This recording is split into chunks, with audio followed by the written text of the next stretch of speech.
Hi, I'm Brendan, and CompNow, the principal sponsor of the Fuse Cup, are happy to present today's Esports webinar. I have with me Dan Martinez from the Fuse Cup and Ray Nashar, who is the digital learning coach at Wesley College in Melbourne.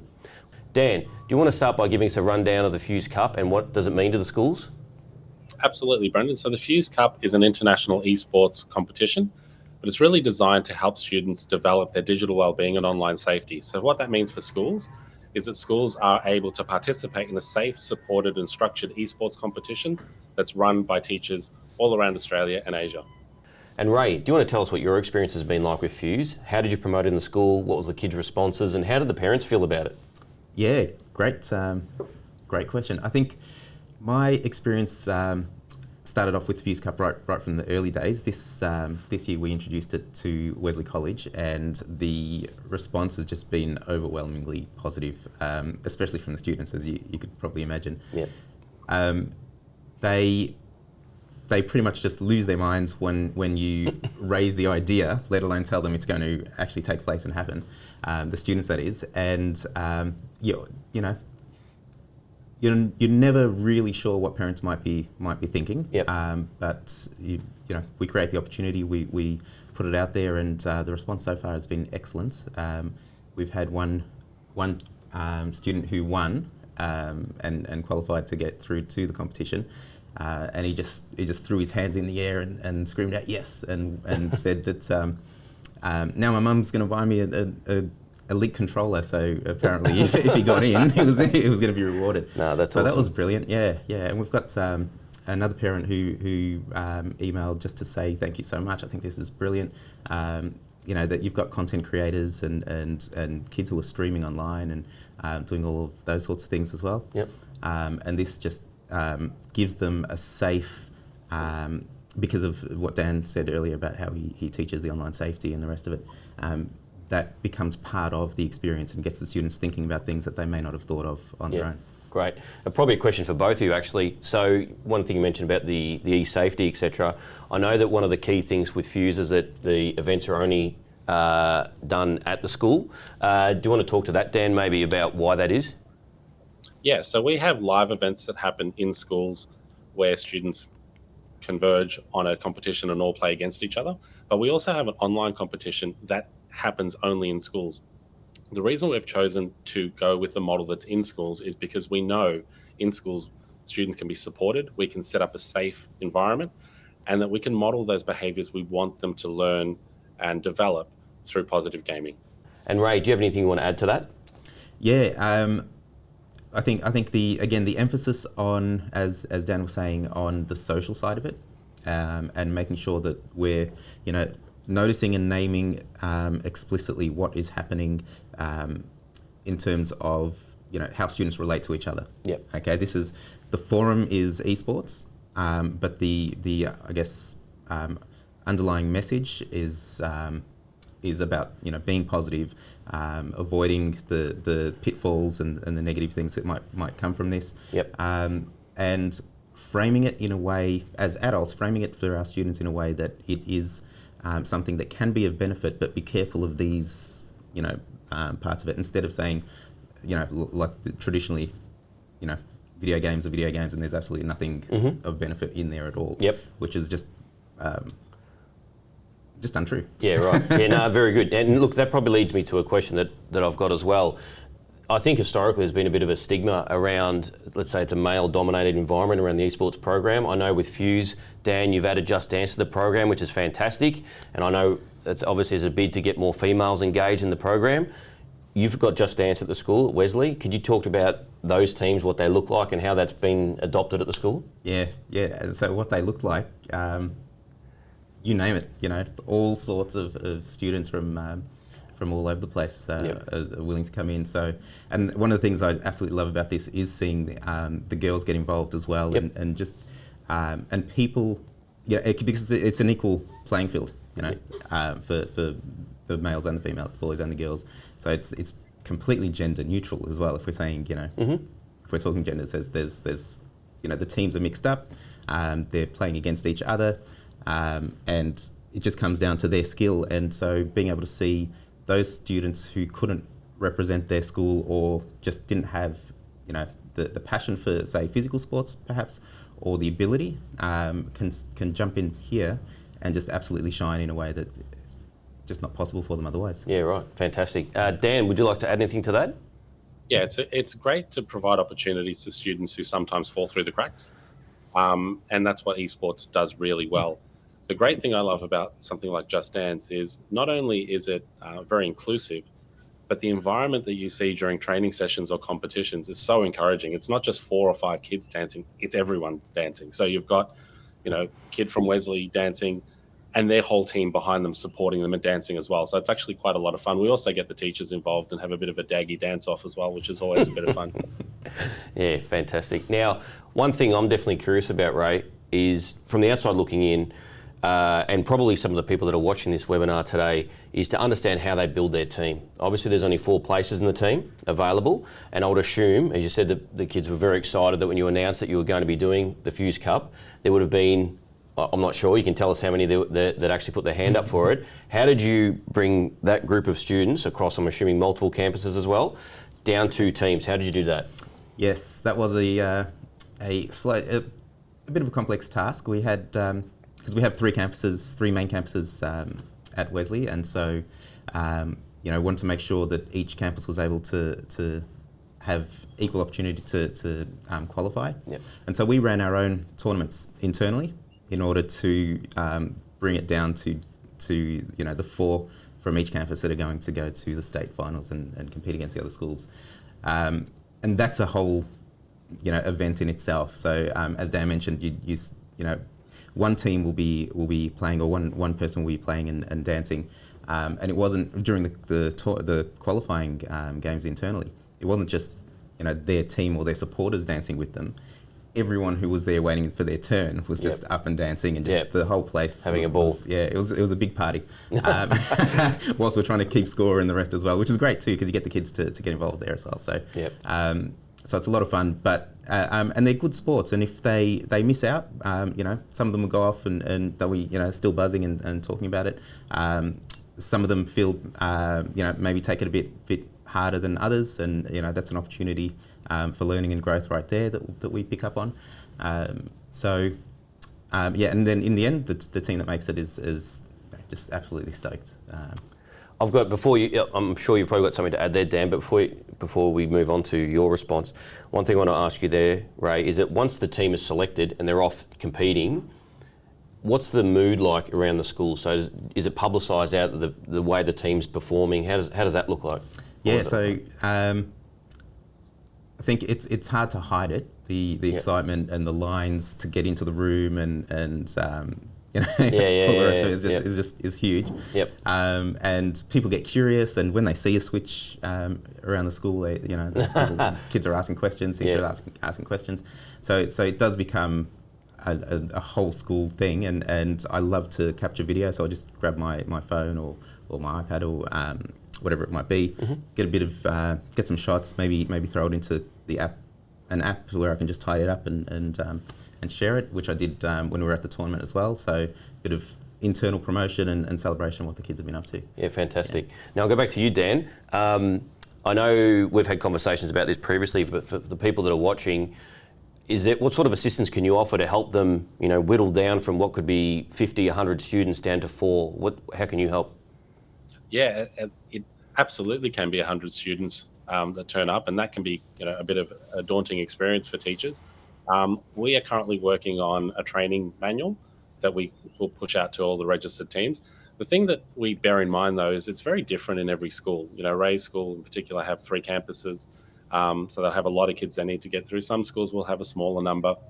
What we don't do is tell schools how to do things. We understand that each school is complex and each school has its own set of understandings and own set of students, but we are definitely there to assist. So this training manual we're producing will be great. And don't forget, it's a different process for every game. So if you've got Mario Kart, that process might be different to Just Dance. But one thing Ray said that we find really useful is running those internal school competitions. It's a great way to bring people together. It's a great way to show the positives of esports.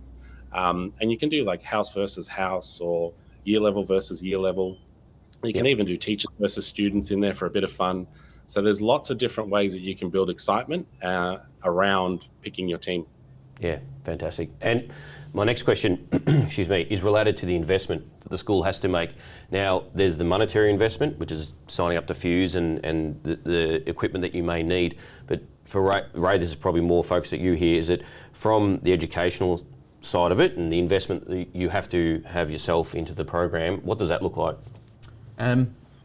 Time-wise, I suppose. So time-wise, there's a little bit of thinking involved, definitely, especially with a school like Wesley, which is so large.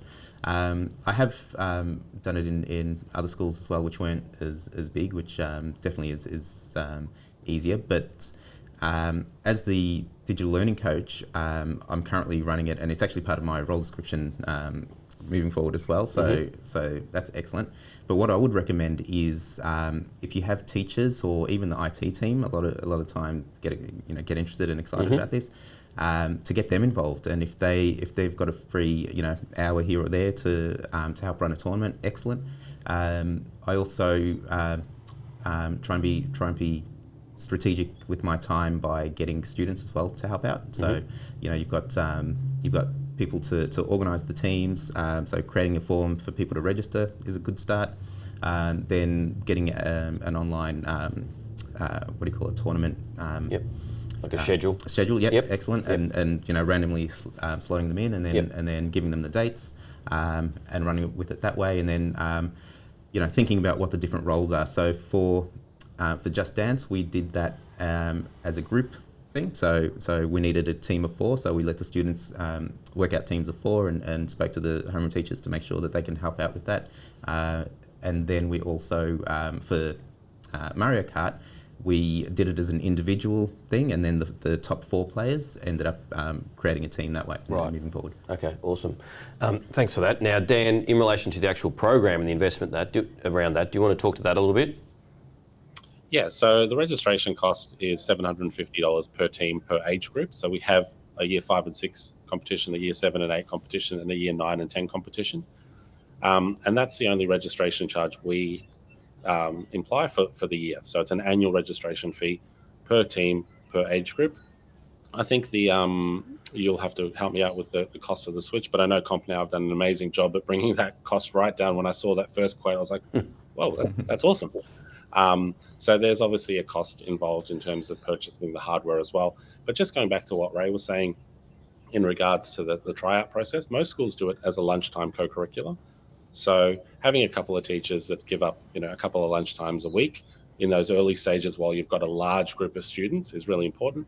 But then as you whittle it down, you probably need less kind of supervision. So generally we find that it takes schools about 3 to 4 weeks to prepare for a competition, and then they're ready to go.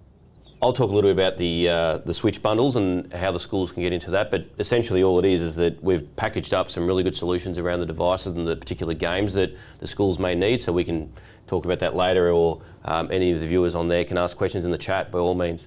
The next thing I wanted to ask, Dan, is probably more directed at you. In the scenario where you've got a school that's won a competition or a term-based competition, you get to the national championships, what does that look like? Is there any travel involved, or do they do it all remotely, or how does that work? Yeah, it's a $1 million question, isn't it, in our current world of COVID?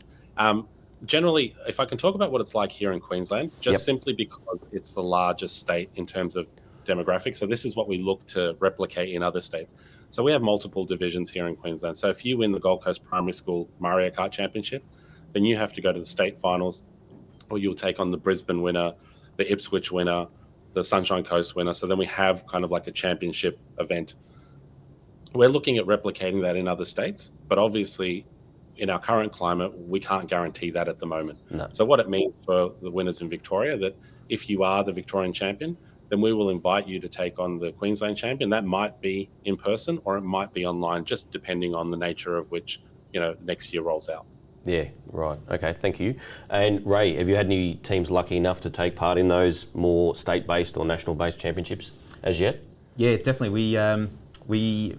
COVID interrupted the entire thing, but so there was a lot of stop start, but we did get representation in the Just Dance competition, so the state one, and just absolutely brilliant. The professionalism, the way it's set up, because it could, it could seem quite chaotic, but we've got screens in different rooms, we've got teams ready to go.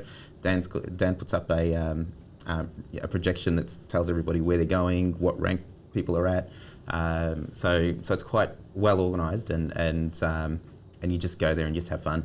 Yeah, right. How'd the team go, by the way? They went really well. We didn't win. But there's no photo of you with a trophy and the kids in the background? Unfortunately, no. They went to the host school that time round. Ooh, it's funny you say that. We have a collection of smug photos of coaches with trophies. I'm sure you do. Other back and forth here in Queensland. Yeah. I can still see that photo that Jason took from the last competition. So yeah, it's something out on the interweb somewhere. There'll be some it is. photos there. That's it. Well, Ray, for you heading into next year, I would assume that you're very well invested in the program and want to expand that out. What does it look like for you in 2022? Yeah, so very much what we were doing this year, but also looking at it, because as Dan mentioned, we look at it as a co-curricular activity. So being able to expand it and get our 7s and 8s on board as well, because we started off with 5 and 6, which I think is a good tip as well. If you're not sure about how it's going to look, maybe start off with one team at one year level, and then expand it as you go, because you can jump in at any time. You can go for a full year with just the one registration, or you can within 6 months in semester 2 open it up to more. You're definitely going to have the students wanting to jump in and stopping you as they see you walking through the yard to ask you about it. And that's actually one of the things, if I can mention that quickly, just the rapport building, because I don't teach any classes at the moment in my role, but being able to build that rapport with the students through this has been excellent, and getting to know them by name and saying hello, and them wanting to come and just share stories just because they want to talk about it. It's there's not really a lot of questions or information that they need. They just want to talk, which I found is just so good. So can I just jump in there? Sorry. So would you see that their level of engagement is increased by being involved in the program? Their engagement in the program is just phenomenal. They're wanting to know about if I say, okay, we're going to be in the library in this room at this time, these are the teams, make sure you're there. They really want to be sure about any other questions that they might have. So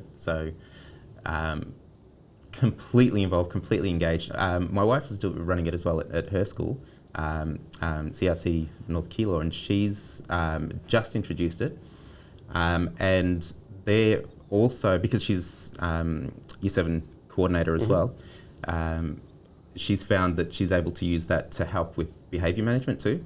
So, if you're going to be part of this, you're going to be representing the school, you need to really live those values during school time as well, not just when you're out there competing. I think, well, as a parent, when I look at what my kids do around co-curricular, and I think having it as part of the co-curricular program is so vitally important, as opposed to just having something attached to the side of what they do on a day-to-day basis. I would assume, Dan, that those same comments that Ray just mentioned, you can mirror that nationally?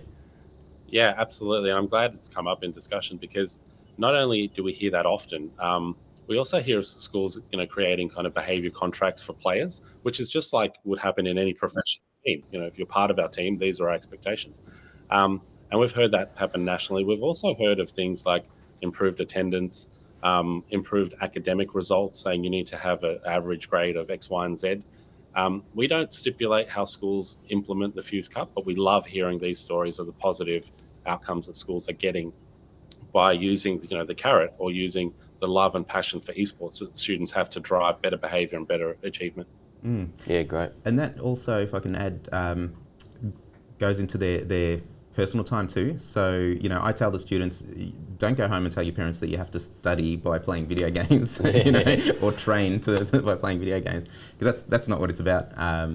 It's and to make sure that they see it as part of their experience at the college, and their learning journey, not to focus on it too much and to the point of putting other important things.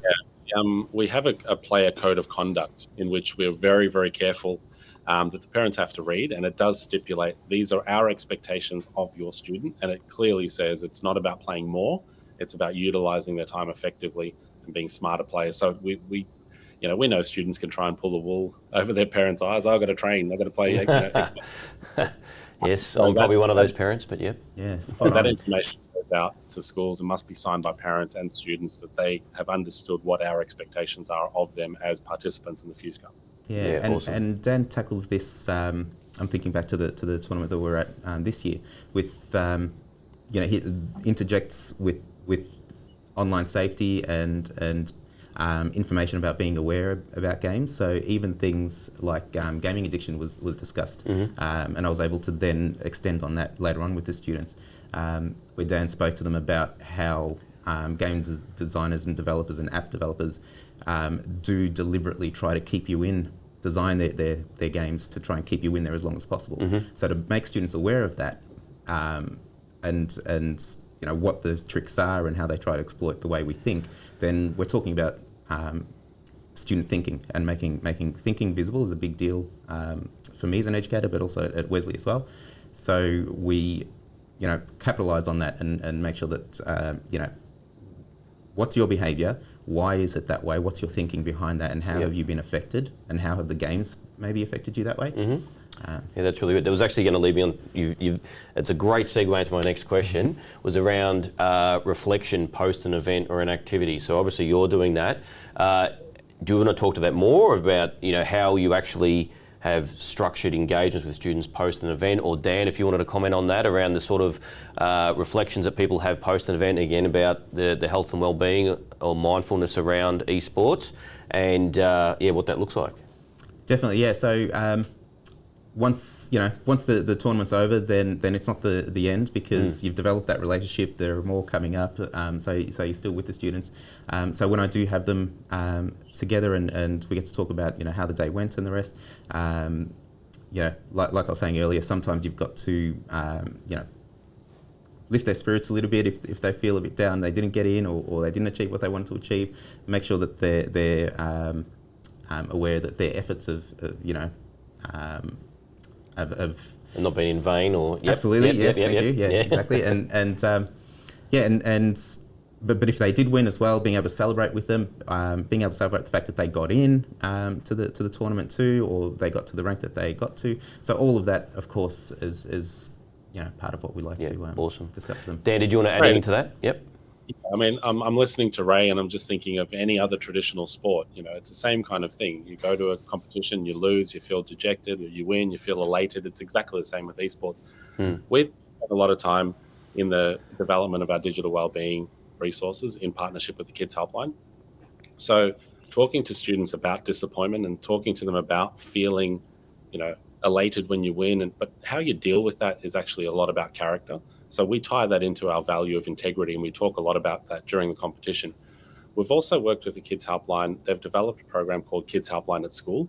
So all participants and schools that are registered from the Fuse Cup can contact the Kids Helpline at any time, either before a competition or even after a competition, to get a one-on-one session with their team. And it could be about, well, how do I deal with being disappointed, or how do I prepare mentally for a competition, or how do I build resilience around loss? So all of these things are available to schools through our partnership with the Kids Helpline.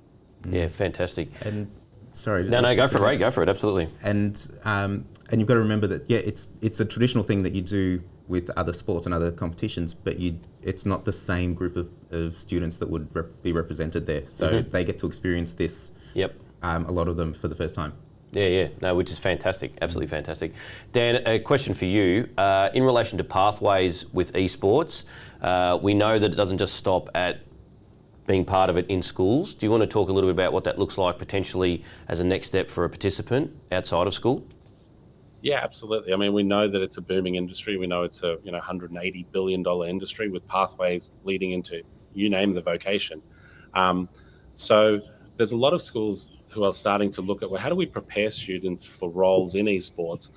Those year 9 and 10 students are a little bit more interested in taking this on. So there are schools developing curriculum around that. And there's just a whole different approach to the ways in which students can be engaged, especially in those years where disengagement is very high. So being able to offer esports as a way to get students back involved and engaged and working through, what does it take to run a tournament? What video production skills do I need if I'm going to be a streamer or a caster? What about if I want to promote an esports competition? Like, what kind of marketing skills do I need? If I'm actually going to run this as a business, what are the business skills? What are the legal implications around copyright and so forth? So there's multiple vocations that are tied to esports that people are just starting to look at for ways in which they can re-engage students who might be a little bit disengaged. Another question for you, Dan. I know that the platform uses a Nintendo Switch, which is a very cost-effective solution compared to others in the market. Are you able to address the questions as to why you're on Switch as opposed to Xbox or PlayStation, etc., or PC? Yeah. Yeah, absolutely. I mean, when we started the Fuse Cup, Nintendo Switch was our first choice because of the fact that it is a kid-friendly console. It's plug and play, so in terms of digital skills required, you just need to plug it into the power and plug it in, HDMI. Anyone can do that in the school. Yep. It also means you can have 4 players playing at once. So in a school where you've got lots of people participating, being able to have 4 players compete through that training process is really important. But really, it's because it's low cost and it's super simple, and the games are family friendly. All right, Dan, another one for you. 2022, it's not far away. How's the program looking for next year? Yeah, it's looking to be very exciting. We've got a whole number of new schools joining. So we've got registrations and inquiries daily coming through.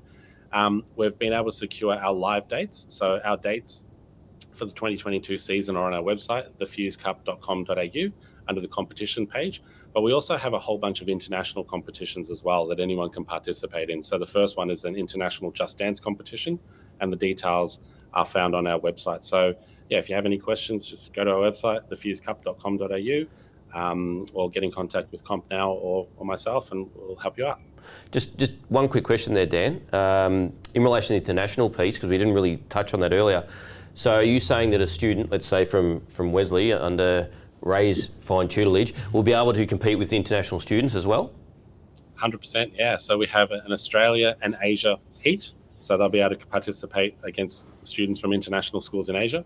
We're also running a UK schools heat, and then we're running a Europe schools heat. So the winners of each of those demographics will then play off in a world championship. That was really good. Now, Ray, question for you. If you were talking to another person from another school in a similar role to you, what would be your elevator pitch as to why they should be involved in Fuse? Oh, well, I find it difficult to say why you wouldn't want to be involved, to be honest. Yeah, right. If you be careful not to mention it in front of students if you're not going to do it. Right. Put it that way. Right. Right. If you say that this is going to happen or this might happen, then you will be inundated. Students will be stopping you and asking you questions, emailing you, really excited and interested. So there's a lot of energy that this creates, and a lot of opportunity for wellbeing conversations to be had, and some wellbeing strategies to be implemented. Yep. Through that as well. So. It's a gold mine and it's untapped. And to be honest, I'm surprised that Dan's the first to do this. Actually, well, I'm not surprised that Dan's done it because I think it's quite a innovative thing to be doing. But it's untapped potential that Dan's tapping into now and making it available for the rest of us. I think is brilliant. And again, I think it's that well-being side of it would be the focus of an elevator pitch, I think. That actually, just before I go to my next question, I will just want to dive into that for a little bit. You talked about having kids coming up to you and asking what's going on. Do you see that anywhere else, like in other subjects? Don't want to try to sound biased here, but do you see that, I don't hear of it, as a parent. I'm not an educator, as I said earlier, but to have that level of enthusiasm and, want to be part of it, do you see it anywhere else in the school? Yeah, well, I've run different programs in different schools, but it's not to this level. Yep. This level of excitement. Let me give you an example. My son is in grade 5 at the moment, and he's wanted it at his school as well. So he went for the school captain. The role, yep. Right? So he gave a talk, and he actually mentioned that if he's selected, then he'd want to bring in. It's one of his election promises. It was one of his. It was his election promise. Right. And he said, and they've got buddies, so they've got preps who are buddies with them. And I said, oh, that's, well done. How did you go afterwards? And he told me, and he said, his best mate, Luke, has a buddy in prep. And he said he went to after Diego, Diego's my son, he went after Diego and said to him, oh, I ended up voting for you, not for my buddy, because of the esports. I really want to play the video games. That's awesome. So, yeah. Did he get in? We don't know. I don't know. Fingers crossed. Right. Today, Watch this space. Watch this space. Watch this space. Now, you can recount the votes. Yeah, that's exactly right. It's exactly right. So, just a bit of a light-hearted question. So, what's your favourite game of the current rotation with Fuse? Currently, I have to say Rocket League. Right, and do you get smashed by the kids, or do you hold your own? I can hold my own, actually. I know a very sentimental moment for me is when my kids started beating me at Mario Kart. It brought a tear to the eye. What about yourself, Ray? Have you got any stories like that? Yeah.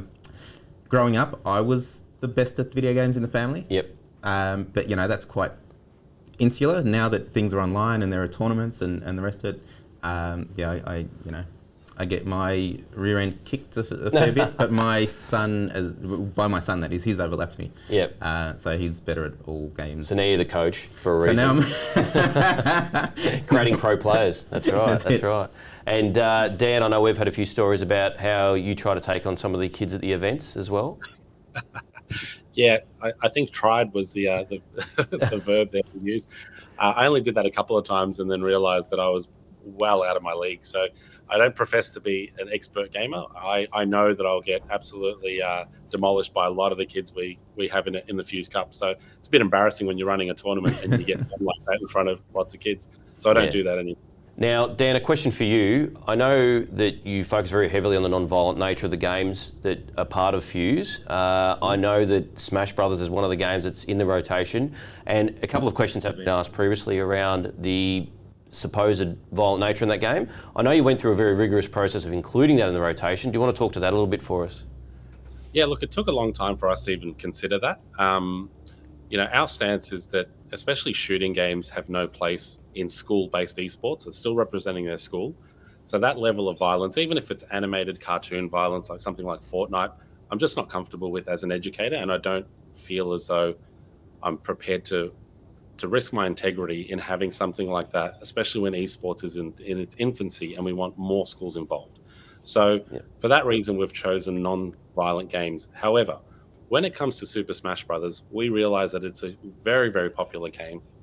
And we also realize that it's cartoon fighting. We always respect the age classifications, and we know that people in year 9 and 10 are well above the age restriction for Super Smash Brothers. It took us about a year to consider it. We had, conversations with the kids' helpline around what does this mean? Would we be supported if we were to introduce that? So we're comfortable in that we're offering a game that has an age classification that our students in year 9 and 10 are older than, and they like to participate in. So we still represent the fact that we're not having any first-person shooters in the Fuse Cup, and that's never going to change. But we do have Super Smash for the older students, and only the older students. We have year 7 and 8 who want to play it. We have year 5s and 6s who want to play it. Our position is that's not happening. It will only happen in year 9 and 10 when you're old enough to play that game. Yeah, thanks for that one. That's a really, really good answer, actually, because I think that it is a big thing, because there's a lot of talk about, I know from parents, we might talk to other parents that probably aren't as digitally aware, I suppose, as others out there, and their kids are playing shooting games, and they put them all into the same bucket, and they hear the way that they can react about playing that when playing those games, and I think that's a really good way that you've addressed that. Thanks for that. So I think, look, that's all we've got time for today. I'd like to really thank Ray for coming down to the office in Melbourne, and Dan for joining us virtually. So if there's any more questions, please pop them in the chat and we'll attend to them as soon as we can, and we'll come back to you. There will be a circulation of an email post the event anyway with the winner of the prize. But if you'd like any more information, please contact your CompNow account manager or info@compnow.com.au. Thanks for joining. Thanks, Ray. Cheers. Thank you.